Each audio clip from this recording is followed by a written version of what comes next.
Assalomu alaykum hurmatli Vero zavodining YouTube kuzatuvchilari.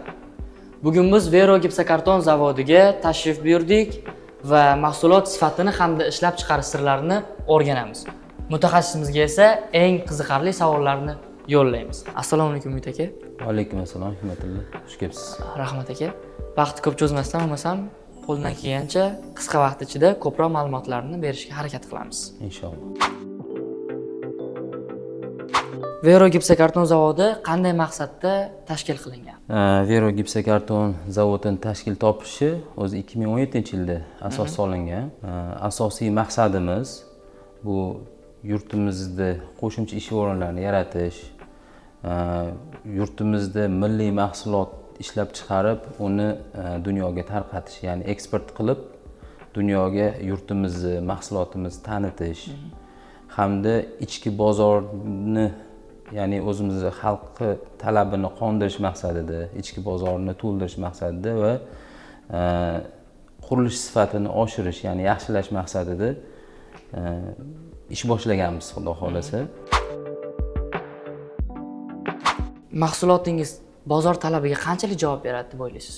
Mahsulotlarimiz bozor talabiga mosligi asosan o'rnatilgan me'yorlarga mahsulotimiz javob berishidan boshlanadi.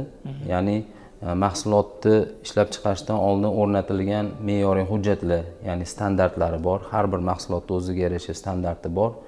Bizning mahsulotlarimiz hammasi sertifikatsiyadan o'tgan, ya'ni belgilangan davlat standarti asosida ishlab chiqariladi va bozor talabiga ham, tashqi talablarga ham, barcha talablarga javob beradi. Ishlab chiqarishda qanday xomashyolardan foydalaniladi va ularning sifat nazorati qay darajada? Ishlab chiqarishda ishlatiladigan mahsulotlarimiz asosan gips toshi, keyin qoplama qog'ozi, kartoni, kraxmal, yana qo'shimcha ximik moddalarimiz bor. Endi asosiylari shu tashkil topadigani gips toshi bilan o'sha ustidagi qoplama kartoni asosiy ishni bajaradi gipsokartonda. Ularni olishda, tanlashda avvalambor birinchi bo'lib ta'minotchilar o'rganiladi. Ya'ni ularni qanchalik ish tajribasi bor, qanchadan biri bozorda o'z o'rniga ega emasligi, qog'oz masalasi bo'yicha. Endi gips masalasiga keladigan bo'lsak, bizning o'zimizni shu Farg'ona viloyatining Sho'rsuv tumanida, ya'ni O'zbekiston tumanida joylashgan anaqa tog' konimiz bor, gips konimiz bor. O'tdan o'zimiz portlatib olib kelamiz, uni qayta ishlaymiz. Har bitta keladigan partiya alohida laboratoriya sinovdan o'tkaziladi. Ya'ni gipsni oqligi, uni kalsiy miqdori, qancha qo'shimcha boshqa moddalar borligi aniqlanadi. Shunga qarab kerakli muolaja, ya'ni pishirish jarayoni o'sha kelgan toshni sifatiga qarab kerakli rejimda olib boriladi. Ya'ni uni qayta ishlatib chiqarish. Boshqa mahsulotlar ham olinadigan qo'shimcha hamma mahsulotlarimiz sertifikatini talab qilamiz. Ta'minotchilardan sertifikatlarini, ya'ni muvofiqlik sertifikati bor, yo'qligi, ekologik qanchalik foydali, tozaligi me'yorlarini ko'rib chiqamiz. Gipsokarton tayyorlashda eng muhim bosqich. Gipsokarton tayyorlashda eng muhim bosqich, o'zim ko'pgina ishlab chiqarishlarda ishlab kelganman. Lekin har bir ishlab chiqarish o'ziga yarasha xususiyati, ya'ni talabi, anaqasi bor, majburiyatlari bor, lekin har bir ishlab chiqarishda ham men bitta qaysi bir bosqichni ajratgan bo'lmasdim. Sababi har bitta bosqich bir-biriga chambarchas bog'liq. Ya'ni boshlang'ich bosqich yaxshi bo'lmasa, keyingi etaplar, ya'ni qolgan narsalar o'sha yaxshi natijaga olib kelmaydi.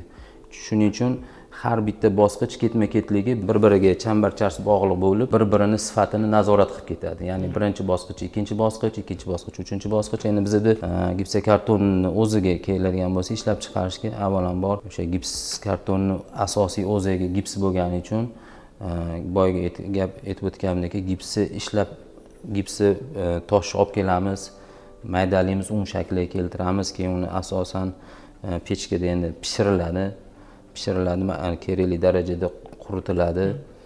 shu bosqichdan o'tgandan keyin уже gipsokarton quyish jarayoni boshlanadi. Uni qotish vaqtlari bor. Ya'ni qanchada qotadi u, reaksiyaga kirishi bor, qog'ozni ushlash sifati bor, gipsni har bitta nuqtasiga e'tibor beriladi. Shunga qarab kerakli kimyoviy moddalar qo'shiladi. Ya'ni misol uchun gips sekinroq qotadigan bo'lsa, tezlashtiradigan qotiruvchi ximikatlar qo'shiladi. Agar juda tez qotadigan bo'lsa, sekinlantiruvchi ximikatlar qo'shiladi. Kraxmal qo'shiladi qog'ozni gipsga misol uchun yaxshi yopishishi uchun. Undan keyin pechkada quritish jarayoni ketadi.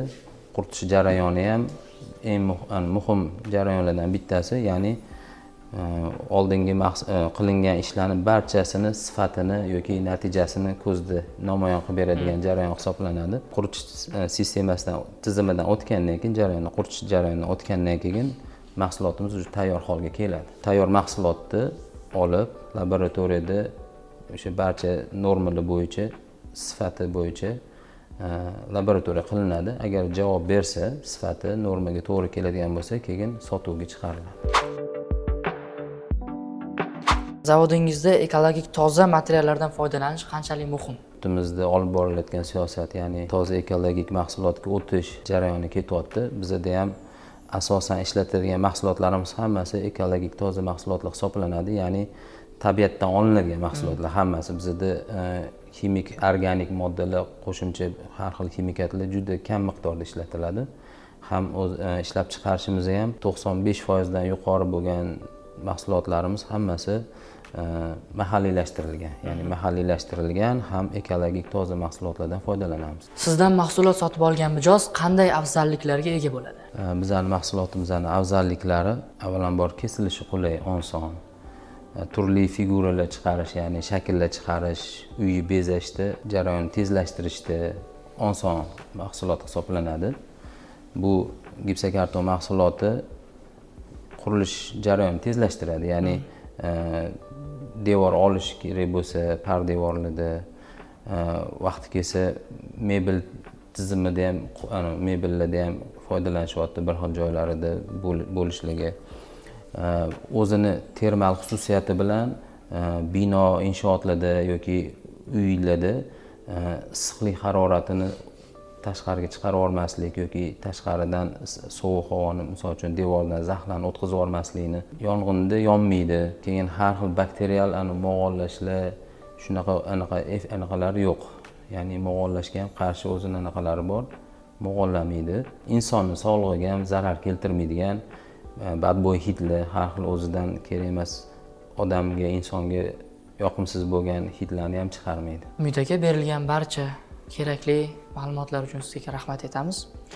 Va so'zimiz oxirida oliy maqsadingiz bizga qiziq. Korxonamizning oliy maqsadi ishchi xodimlarimizni yuqori maoshlar bilan ta'minlab, ularning hayot tarzini yaxshilashga yordam berish, qo'ldan kelgancha yurtimizning iqtisodiyotini rivojlanishiga o'z hissamizni qo'shish, yaxshi, sifatli, standartlarga javob beradigan mahsulotlarni bozorga yetkazish oliy maqsadim bo'lsa, endi oliy maqsad qanaqa niyatim, yurtimizdagi barcha tadbirkorlar hamdam bo'lsa, bir-birini qo'llab-quvvatlasa, milliy ishlab chiqaruvchilarni qo'ldan kelgancha qo'llab-quvvatlasa yaxshi bo'lardi.